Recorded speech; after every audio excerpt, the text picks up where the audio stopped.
नमस्कार, मैं अमित कश्यप और आप देख रहे हैं हंगामा टाइम्स। तमाम उत्तर प्रदेश की बड़ी खबरों को देखने के लिए अब वन स्टॉप हंगामा टाइम्स को सब्सक्राइब करें, बेल आइकन दबा लें ताकि सबसे पहले ताज़ा अपडेट पहुंचे आपके पास।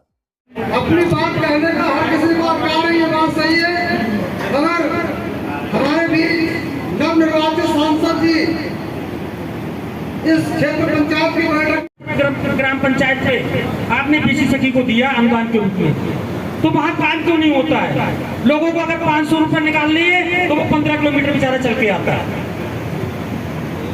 पंचायत घर पर वो बैठे और वहाँ बैठ के उनका तो लेकिन मीटिंग उनके बिना शुरू नहीं हो सकती। ब्लॉक प्रमुख के प्रतिनिधित्व में ही मीटिंग शुरू हो सकती है। बिना ब्लॉक प्रमुख की मीटिंग करने का कोई, और अधिकारीगण भी इतने पढ़े लिखे होने के बावजूद भी उनको बिना संबोधित किए हुए आप लोग इस तरह से बोल रहे हैं। मैडम, आपने अपना इंट्रोडक्शन नहीं कराया। योजनाएं कभी बताई जा सकती है जब लाले हुसैन वार्ड से क्षेत्र पंचायत सदस्य। प्लीज सारे प्रश्न उनसे एनआरटी प्रतिनिधि से। आपकी बात बिल्कुल वाजिब है। आपके चुनाव 2 साल बाद है और हम सब लोग खड़े जरूर इधर हैं, इसलिए आपके साथ हैं क्योंकि आप ही की बदौलत हम लोग हैं। इसलिए हम लोग भी कोशिश करते हैं कि बराबर अपनी बैठक को मतलब प्रमुख की हर बार सूचना करते हैं, उनकी कोई गलती नहीं। लेकिन हमें अब आज रामपुर में भी एक आध जगह रहना था, लेकिन कहीं भी छोड़ेंगे तो फिर कहीं पहुँचते हैं।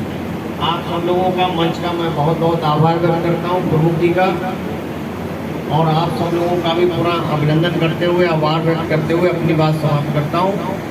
और बनिए, ये मेरा बड़ा विनम्रता के साथ निवेदन है। हम सब समाज के लिए बने, समाज से हम बने, और ये सारा सिस्टम, सारी सरकार आपके साथ खड़ी है। हर प्रकार से सरकार आपको हर तरीके की हर उसमें योजना में लाभ हिस्सेदारी दे रही है, पर हम कहीं ना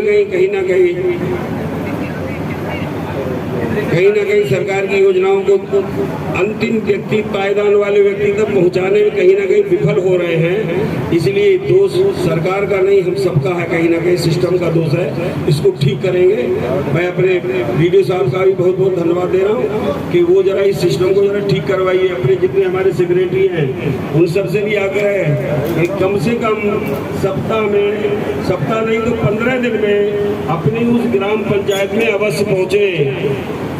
आते हैं ये लोग? नहीं आते। जब कहते बिलाक में नहीं आते तो बाहर भी है। और 105 ग्राम पंचायतें हैं, 158 गांव हैं, हर गांव पर है व्यवस्था। 164 है, 58, 6 बचे हुए हैं। ये 6 बचे हुए कहाँ जाते हैं? समाज कल्याण विभाग का कितनी माताएं बहन विधवा होंगी, बहनों के लिए पेंशन मिलती है, नहीं मिलती है? ऐसे कितने गाँव हैं जहाँ पर पेंशन नहीं मिलती अभी? हाथ खड़े कर देना, हाथ नीचे कर लीजिए। इसका भी अंकन हो, पंचायत का वो जो सहायक है, इस बात का भी अंकन कराइए। ये विधवा है, ये विकलांग है, इनको पेंशन मिल रही है, नहीं मिल रही है? नहीं मिल रही है तो कितने दिनों से नहीं मिल रही है? 60 साल की वृद्धावस्था पेंशन, इसके भी बहुत बड़ी संख्या हो सकती है।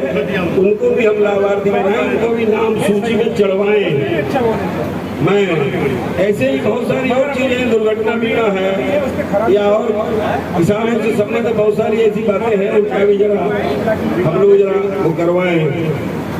यहाँ पर पेंशन वाला काम कौन देखते? समाज कल्याण कौन है? यहाँ कोई समाज कल्याण का है ही नहीं।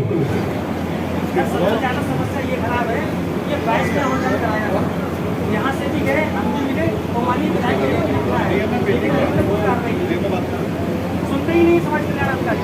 समाजकारी अब कल से सुनेंगे, जरा उनका नंबर वगैरह मैं ले लूंगा, उनसे जरा बता दूंगा कि अब मैं भी जरा जाता हूँ, इलाकों पे जाऊंगा, वहाँ पर अगर कहीं ऐसी बातें मिली तो या तो समाज कल्याण अधिकारी हम लोगों के गाँव में जो पेंशन आती है, चाहे वो वृद्धा पेंशन हो, विकलांग पेंशन हो, चाहे किसी भी तरह की पेंशन है, किसी भी तरह की अगर पेंशन है, तो हम लोग अगर किसी की रुक जाती है, एप्लीकेशन देते हैं, सचिव साहब के साइन करा देते हैं, लेकिन उसके बाद वो जिले पे जाती है और वहाँ पेंडिंग में पड़ जाती है, उस पर कोई भी अमल नहीं होता है। शायद हमारे क्षेत्र, अगर क्षेत्र पंचायत कार्यालय पे कोई इस संबंधित कोई बैठता हो तो मेरा उनसे भी आग्रह है वो आगे बताएं कि जैसे मेरे गांव की पत्रांक संख्या तो इन्होंने 22 और 23 में 23 और 24 में इन्होंने जो पत्रांक भेजे हैं उन पे अब तक कोई कार्रवाई क्यों नहीं हुई। अगर भुगतान की बात कही जाए, आंगनबाड़ी में सबसे ज्यादा भुगतान मनरेगा से। बताइए, हम लोगों ने पिछले मार्च में जो काम कराए थे, पिछले मार्च में जो काम कराए, क्या शासन की ऐसी कोई नीति है कि एक साल तक प्रधान का भुगतान ना हो? अगर कहीं ना कहीं हमारे जिले के अधिकारियों की और ब्लॉक के अधिकारियों की अगर कहीं ना कहीं कमी नहीं है तो एक साल पुराने हम लोगों के नरेगा के भुगतान अभी भी पेंडिंग पड़े हुए हैं। मेरा आप लोगों से आग्रह और निवेदन है कि नरेगा के भुगतानों में इतना विलंब न किया जाए जिससे कि हम लोग काम करने में कहीं ना कहीं असमर्थता अपनी जता पाए। सांसदों के विधायक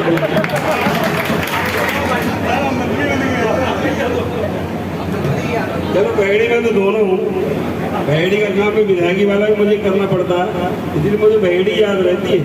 मुझे अभी अपने अंदर ये बात का एहसास ही नहीं हुआ मैं अब सांसद बन गया हूँ। फिर भी मैं सांसद हूँ या नहीं हूँ, फिलहाल आपके बीच का व्यक्ति हूँ, आप सभी सांसद हैं। और मैंने कभी कभी जाते समय बोला भी बात बताना चाहता हूँ कि जहाँ पर भारतीय जनता पार्टी को विजय मिली है, मैं 19 लाख मतदाताओं का सांसद हूँ, पर जिन्होंने वोट दिया है 5,67,000 लोगों ने, उनका हक ज़्यादा बनता है।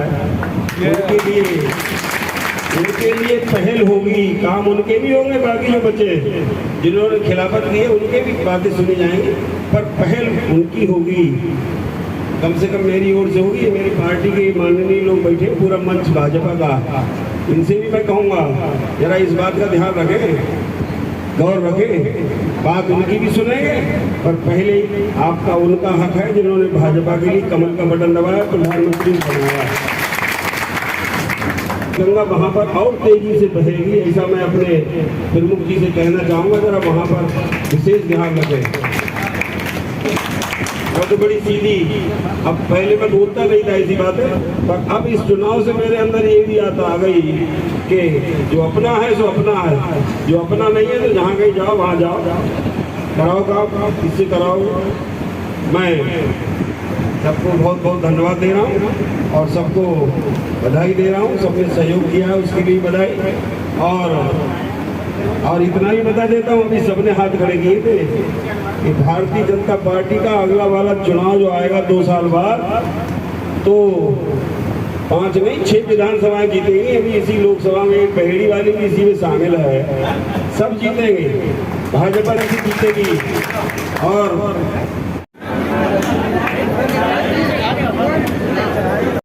या कंसल्टेंट इंजीनियर है, यहाँ कोई दूसरा इंजीनियर है, एडीओ है, बीडीओ है, अगर किसी के स्तर पर आपको कोई इस तरह का मामला हो जिसकी शिकायत हो तो आप मेरे पास आइए, निश्चित रूप से कार्रवाई होगी।